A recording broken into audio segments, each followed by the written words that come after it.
राजवीर सुनना है सर छोटू राम जी को किसानों की बस यार बोला जी किसानों की बात है।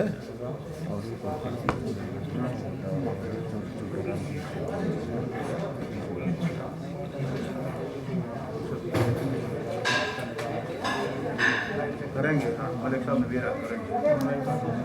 हाँ भाई मित्रों, पहले आप पूछ लो सारे, फिर तुम घूम रहे हो ना, फिर मैं जवाब देता रहूँगा।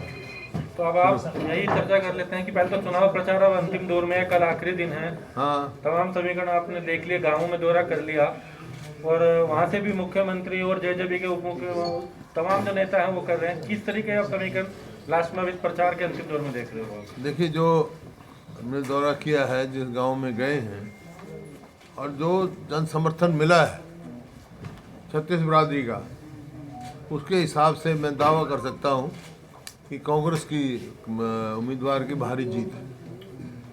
खासतौर से दुष्यंत चौटाला उतरे हैं। पिछली बार का जो चुनाव था 19 का 30-32 हजार वोट मिली थी, तो निश्चित तौर पर वो सरकार के विरुद्ध वाली वोट थी। कितने वोटों को अब कन्वर्ट वही तो, जब ये सरकार बनी, वोट किसी की, सपोर्ट किसी को, और इस बात का लोगों में बड़ा भारी गुस्सा है।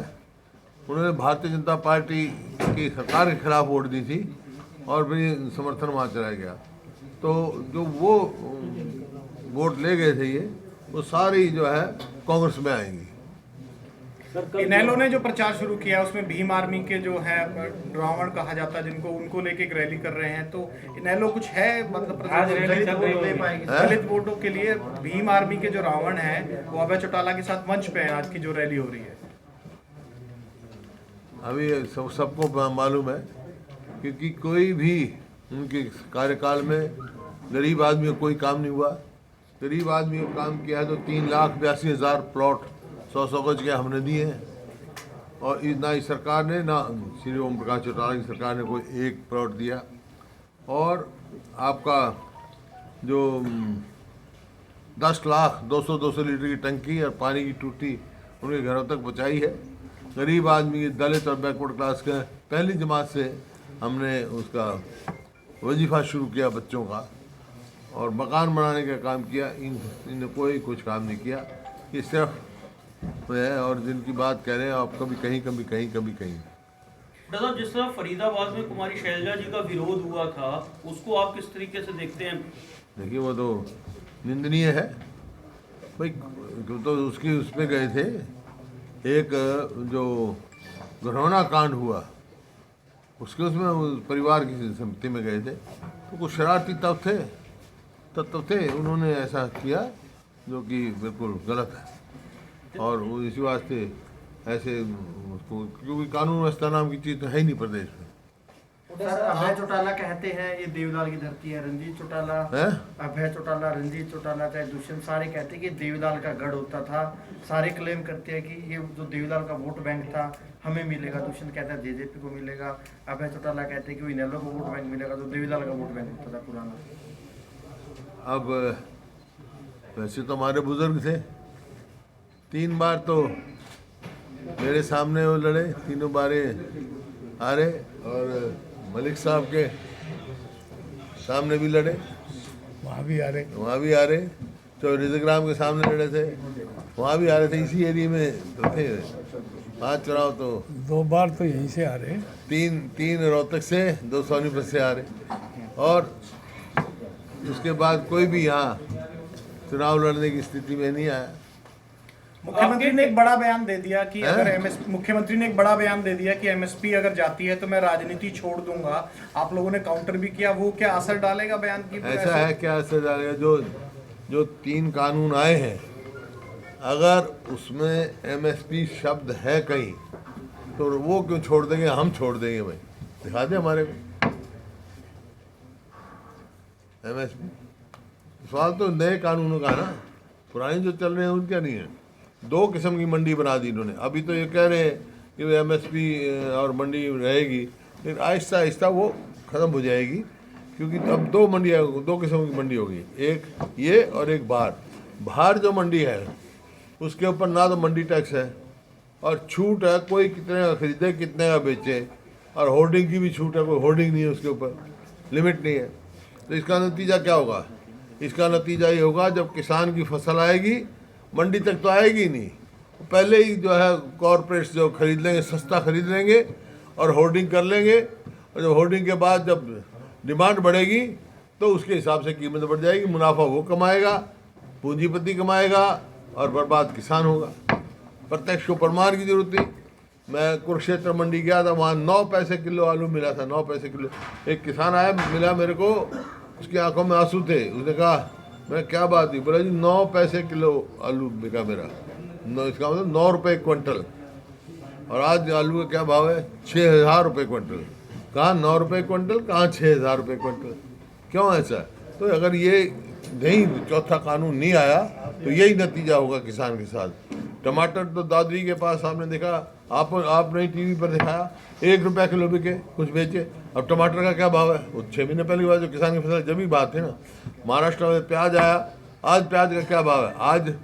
आज के अखबार में है कि जो प्याज जो है, आलू पिछले दशक में सबसे ज़्यादा महंगी एवरेज अब मिल रहे हैं, और अब बाहर से इंपोर्ट करने की बात कर रहे हैं। या तो यहाँ से एक्सपोर्ट होता था, अब बाहर से इंपोर्ट करने की बात कर रहे हैं। तो ये है आपके सामने, ये मैंने पहले दिन कहा था, जिस दिन ये कानून बने उस समय मैंने एक बात कही थी कि भाई ठीक है, ये कानून ले आए कि उन्होंने कहा ये किसान कृषि के हक में है, या इन्वेस्टमेंट आएगी।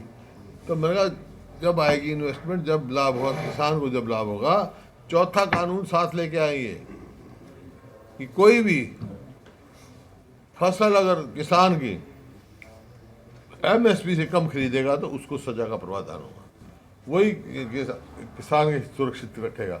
और मैंने 2007 में तो मेरे जो APMC एक्ट में नियम बना दिया था।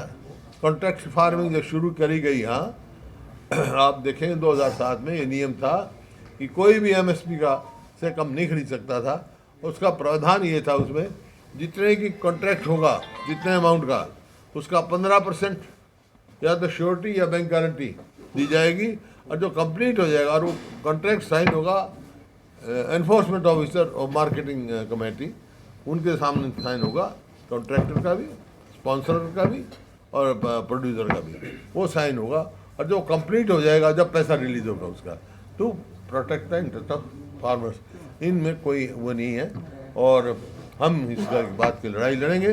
चौथा जो है एक्ट और लाने का हम करेंगे, साथ ये चौथा एक्ट आएगा जब ही हमारे डॉक्टर साहब, लगातार आपके कैंडिडेट पे सवाल खड़े हो रहे हैं। गोहाना में थे, उन्होंने कहा कि कांग्रेस 50 साल से भी ज्यादा का राज किया, लेकिन उन्होंने जाति पाति धर्म इस तरह की राजनीति की है। बीजेपी ने ऐसा नहीं किया। कांग्रेस में कभी जाति पाति, ना धर्म ना जाति पाति। कांग्रेस की तो आइडियोलॉजी है। कांग्रेस तो देशभक्त है, देश की आज़ादी के लिए लड़ाई लड़ी है।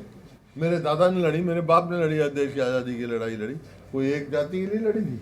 बड़ौदा के लिए भी कह रहे हैं कि जाति पाति से ऊपर उठकर लोग वोट देंगे, क्या राज? हाँ, हम तो कह रहे हैं जाति पाति से ऊपर के वोट देनी चाहिए, क्योंकि हम तो जाति पाति में पढ़ते नहीं। हुड्डा साहब, कल योगेश्वर दत्त ने व्यक्तिगत आक्षेप लगाते हुए आपके कैंडिडेट के ऊपर कहा है कि ये मेरे सामने जो कैंडिडेट है वो गोली चलाने वाला है चौपाल में, तो आपने फैसला करना है कि भी उनको चुनना है या मुझे चुनना है। ऐसा आक्षेप कल लगाया, क्या कहेंगे?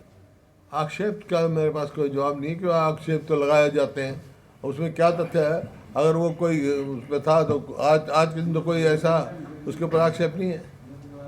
हमें तो खोदने लगे तो कुछ भी खोदेंगे, कोई ऐसा कोई उसने नहीं किया जिसमें उसकी कोई सज़ा हुई हो या कोई ऐसा हुआ, ऐसा कोई काम नहीं। बहुत शरीफ आदमी है, कार्यकर्ता है।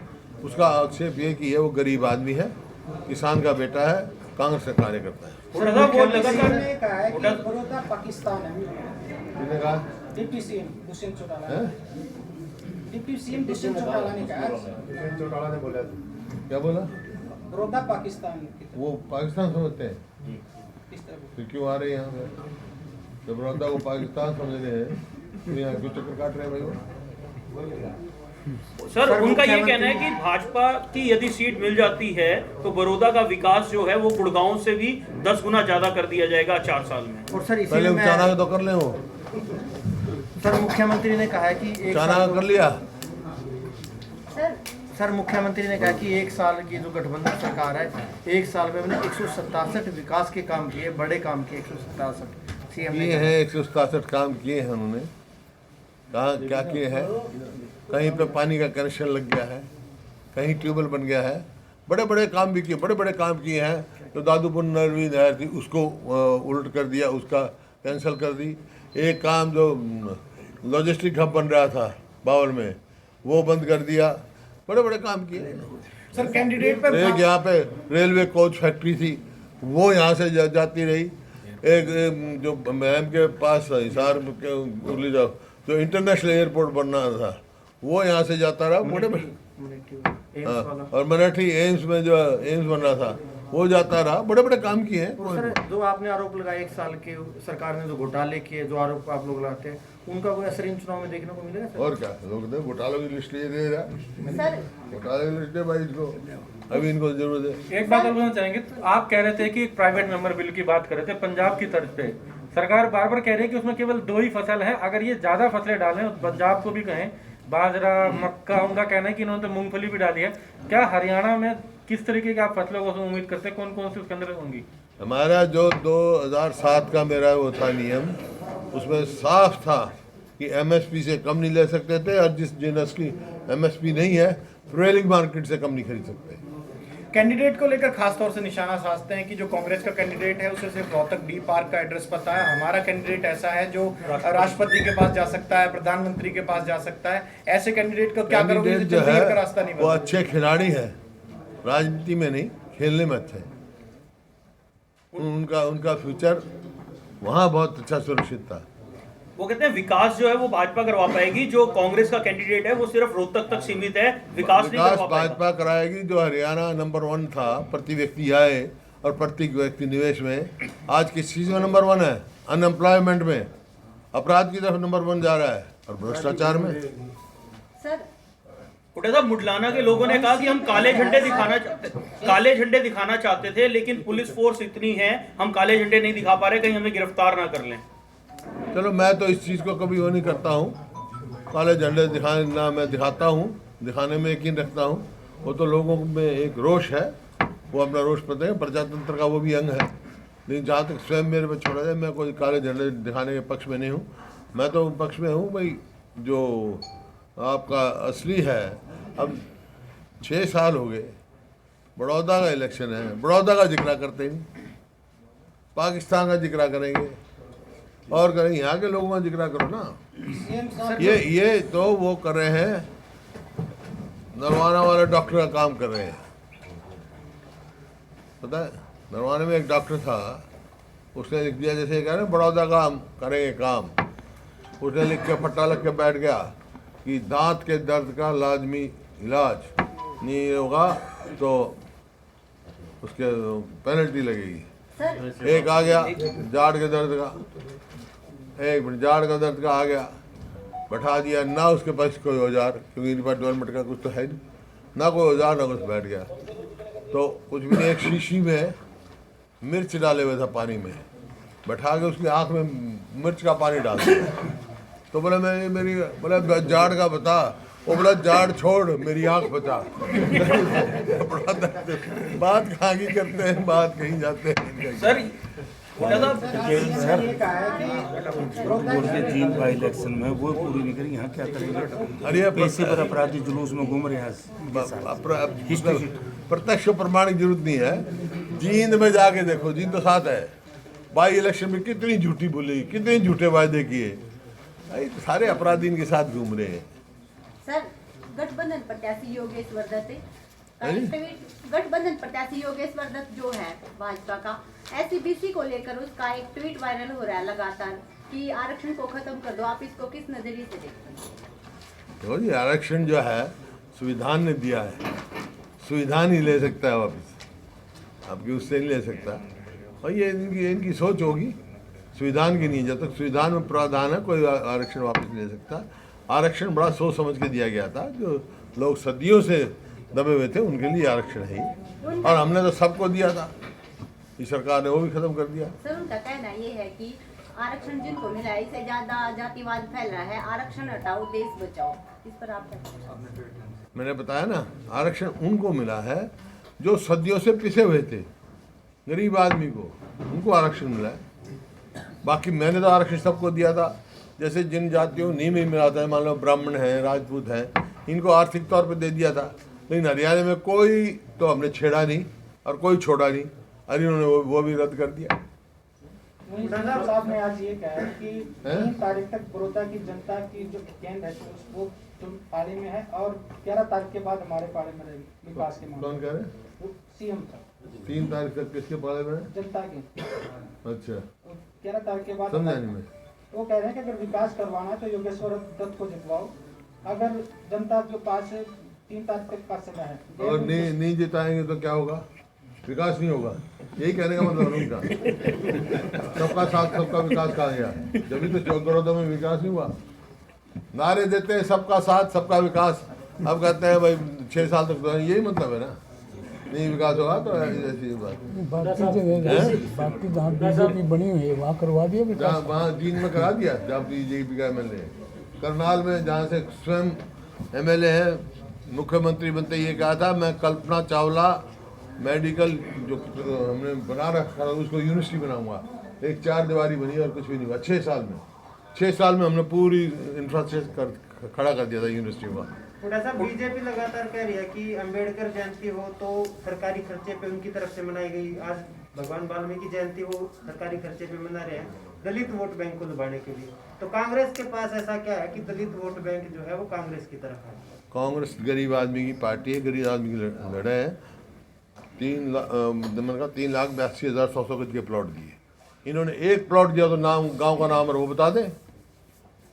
स्कॉलरशिप में भी घोटाला कर दिया और आपका 11,000 सफाई कर्मचारी गांव में नहीं थे, एक कलम से लगाए थे, इन्होंने एक बढ़ाया हो तो बता दें। इन्होंने गरीब आदमी क्या क्या है, गरीब आदमी के लिए क्या किया, किसान के लिए क्या है? किसान बर्बादी के कगार पे है। किसान, मजदूर, गरीब आदमी और व्यापारी वैसे ही रो रहा है। वो कह रहा व्यापारी कह रहा मेरा मुनाफा तो क्या दूर, मतलब मैं पूंजी खा रहा हूँ, कब तक खाएगा पूंजी वो? हुड्डा साहब, जींद उपचुनाव में इन्होंने जब कृष्ण मिड्डा जी का समय था कहा था अगर ये जीत गए इन्हें मंत्री बना देंगे, झंडी दे देंगे। अब सेम वादा जो है वो बड़ौदा उपचुनाव में किया जा रहा है। जींद में तो पूरा नहीं हुआ था, आपको लगता है बड़ौदा में पूरा होगा? मैंने बताया ना, जो जींद में किया वो यहाँ करेंगे। जींद में कृष्ण मिड्डा जी ये पूछो, वो कहता है कि पिछले साल जो बनने के बाद एक ईंट भ्रष्टाचार की लगी हुई है। और विधायक कह रहा है, मैंने खुद पढ़ा। सर, पूरे चुनाव प्रचार में सरकार के निशाने पर आप और दीपेंद्र हुड्डा ही क्यों रहे? पूरा का पूरा जो चुनाव प्रचार था बीजेपी और शैलजा के हक में प्रचार करते हैं। ये उनसे पूछो वैसे, लेकिन राजनीतिक आपको कारण बता सकता हूँ मैं, ये पूछो तो उनसे। क्या वजह सर? जो आता दिखता है उसी के लिए कहते हैं। हुड्डा साहब आपने बोला था कि जो आता नजर आएगा ना, समझे कि नहीं? क्या समझा? हुड्डा साहब आपने बोला था उन्होंने कल भी प्रदर्शन किया, पीटीआई टीचर्स ने कल भी प्रदर्शन किया, उनको गिरफ्तार भी कर लिया गया। इस बारे में क्या? 3 तो मर गए बेचारे, 3 तो भगवान को प्यारे हो गए, रो रहे हैं वो तो। उनके साथ बड़ा भारी धोखा किया इन्होंने। सुप्रीम कोर्ट में केस प्रॉपर ढंग से नहीं लड़ा। जैसे कई केसों में देखा, अगर वहाँ प्रॉपर ढंग से लड़ते तो ये नहीं हो सकता था। और जब हो गया था तो रास्ते थे, इनको लगा सकते थे, हमने लगाए। सुप्रीम कोर्ट द्वारा हटाए हुए हमने लगाए। जो भजनलाल के टाइम में 1800 सिपाही थे, सुप्रीम कोर्ट से हटके थे, वो लगे हुए हैं सारे, लगाए। नियत होनी चाहिए। MITC के सारे 4,000 निकाले हुए थे ओम प्रकाश चौटाला जी ने, 4,000 2,000 जो भी एम्प्लॉय थे, नंबर याद नहीं, वो सारे लगाए हमने। हुड्डा साहब आपने बोला था कि ये मेरी आखिरी लड़ाई होगी। इस चुनाव के बाद क्या आप रिटायरमेंट ले लेंगे और दीपेंद्र कमान संभालेंगे? आपने बोला था मीटिंग में कि ये आखिरी लड़ाई हो सकती है मेरी। आपकी मीटिंग हुई थी कल का किसको पता? तेरा पता है कि कोरोना की बीमारी चल रही है कि पता नहीं किसके क्या हो जाए। हुड्डा साहब, लगातार पक्ष जो सत्ता पक्ष है वो ये कह रहे हैं कि कांग्रेस में लगातार बिखराव है और बिखराव के चलते ही बड़ौदा उपचुनाव में प्रचार के लिए हुड्डा साहब और उनके पुत्र दोनों ही लगे हुए हैं और शैलजा भी कभी कभी दिखाई देती है। सब आए हैं, शैलजा जी आए हैं, किरण आई है, कुलदीप बिश्नोई आया, सारे पार्टी एकजुट है, जहाँ जरूरत है जो सब आए। हुड्डा साहब, अनिल विज जी कह रहे हैं सब आए, पूरा पार्टी एकजुट है। हुड्डा साहब, लालच देकर भीड़ बुलाने वाले मुद्दे पर आपका कमेंट था, उस पर अनिल विज जी कह रहे हैं कि जिसकी हार दिखाई देती है वो ऐसे कमेंट करता है। आप क्या कहना चाहेंगे उनके आप बताओ कौन थी भीड़? जी, आप लोगों कमेंट की, आपका था सर। आप लोगों की सुनी कह रहा था मैं तो था नहीं। आप लोगों ने बताई थी, ये आप टीवी पे दिखा रहे थे कि मैं तो फलानी जगह आ रहा हूँ, मैं तो फलानी जगह आ रहा हूँ, उस बात पे मैं कह रहा था। दिखाई थी नहीं दिखाई थी? फिर मैं क्या गलत कह रहा था भाई? जब आपकी देखी मैंने बात कही, कितने ही वो दिखाए इन्होंने, वो दिखाया है क्लिपिंग दिखाई, अगर मैं फलानी जगह से आ रहा हूँ, मैं तो पता नहीं कहाँ कौन से उससे आ रहा हूँ, हमारे तो किराए पे लेके आ रहे हैं। मैंने यही कहा था, या तो आपकी क्लिपिंग झूठी है या मैं झूठा हूँ।